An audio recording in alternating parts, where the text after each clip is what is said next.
Selamat siang dan salam sejahtera untuk kita semua. Perkenalkan, saya dari Angkatan 106, nomor urut 06, atas nama Elda Friska Sijabat. Saya bertugas di UPTD SMP Negeri 2 Seisuka, Kabupaten Batubara.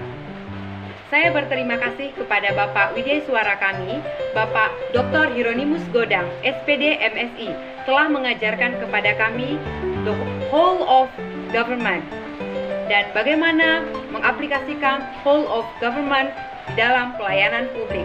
Dalam video singkat ini, saya akan menjelaskan pengaplikasian whole of government dalam pelayanan publik. Whole of government. Apakah yang menjadi pengertian dari whole of government?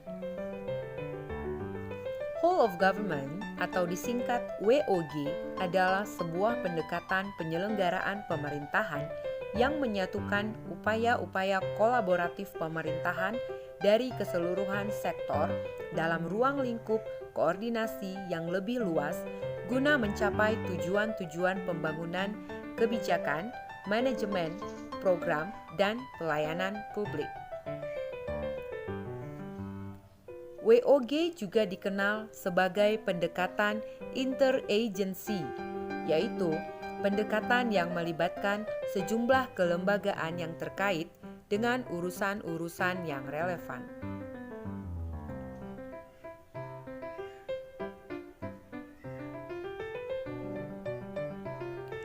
WOG menekankan pelayanan yang terintegrasi sehingga prinsip kolaborasi kebersamaan, kesatuan dalam melayani permintaan masyarakat dapat diselesaikan dengan waktu yang singkat.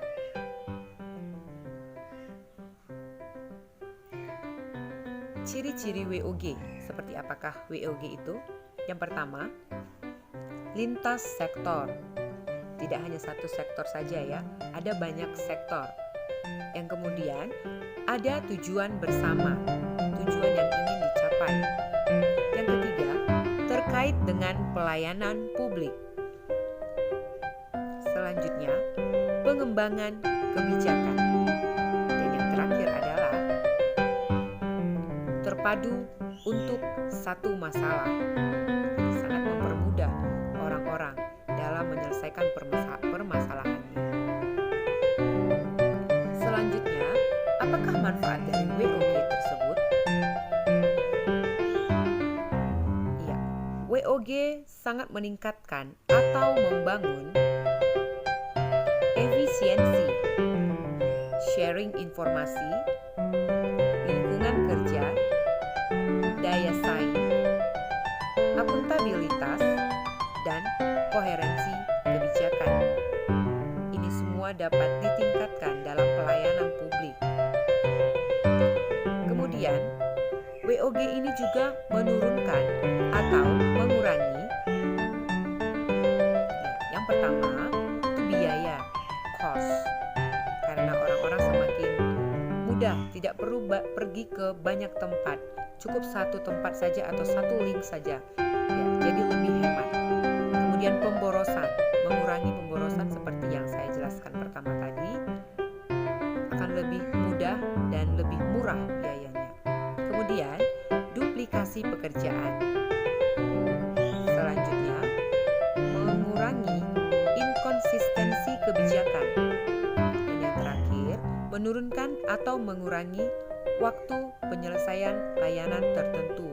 Biasanya dalam pengurusan satu surat-surat atau pengurusan hal-hal lainnya itu sangat lama. Dengan adanya WOG ini akan lebih dipermudah dan lebih singkat waktunya. Selanjutnya, keuntungan dari WOG. Apa saja keuntungan dari WOG? Yang pertama adalah outcomes focus. Outcome focus ini adalah berfokus pada outcome yang tidak dapat dicapai oleh instansi sektoral secara parsial. Yang kedua, boundary spanning. Boundary spanning ini adalah implementasi kebijakan tidak hanya melibatkan satu instansi, tetapi lintas instansi.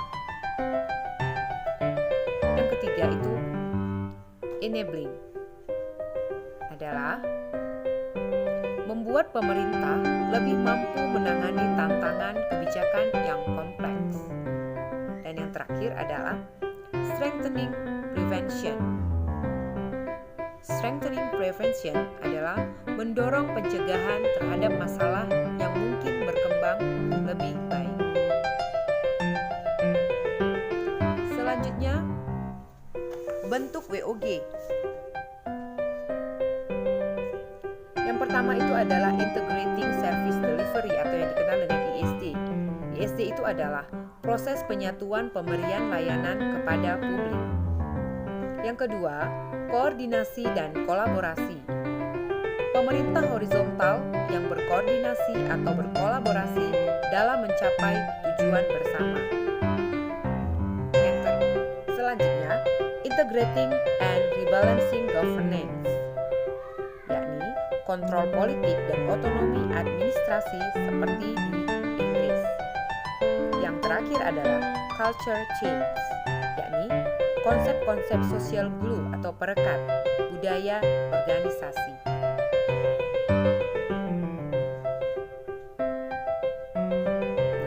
Ini contoh praktek penerapan WOG, yakni pelayanan terpadu satu pintu atau PTSP.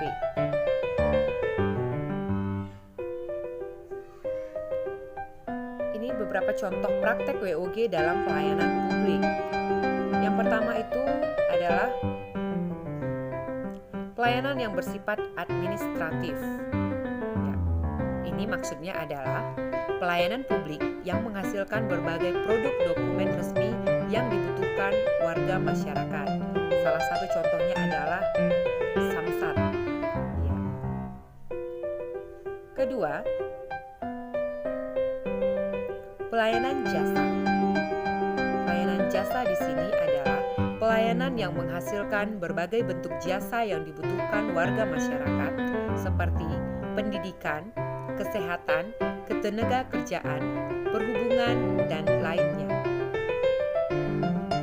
Salah satu contoh adalah sekolah, di mana data-data siswa itu atau disebut dengan Dapodik sudah terintegrasi. Jadi ketika pun seorang siswa ingin pindah dari satu tempat ke tempat lainnya, datanya sudah sangat gampang untuk diperoleh dengan mencari NISN-nya ataupun keterangan lainnya pada Dapodik.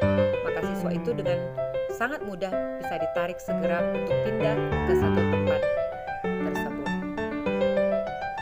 Selanjutnya, pelayanan barang. Pelayanan barang di sini maksudnya adalah pelayanan yang menghasilkan jenis barang yang dibutuhkan warga masyarakat, seperti misalnya jalan, perumahan, jaringan telepon, listrik, air bersih, dan seterusnya. Selanjutnya itu yang terakhir adalah pelayanan regulatif. Pelayanan regulatif adalah pelayanan melalui penegakan hukuman dan peraturan perundang-undangan maupun kebijakan publik yang mengatur sendi-sendi kehidupan masyarakat.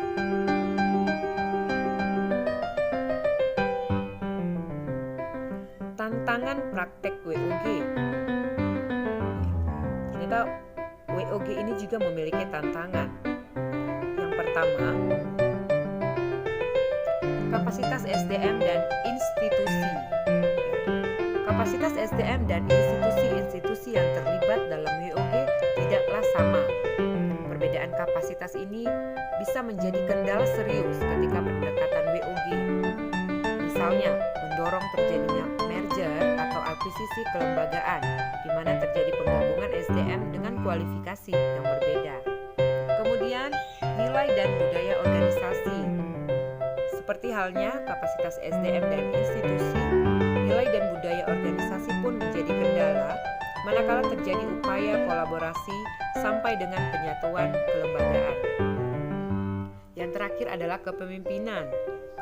Kepemimpinan menjadi salah satu kunci penting dalam pelaksanaan WOG. Kepemimpinan yang dibutuhkan adalah kepemimpinan yang mampu mengakomodasi perubahan nilai dan budaya organisasi serta meramu SDM yang tersedia guna mencapai tujuan yang diharapkan. Ya, demikianlah penjelasan singkat saya tentang whole of government. Saya berharap dapat membantu kita bersama-sama.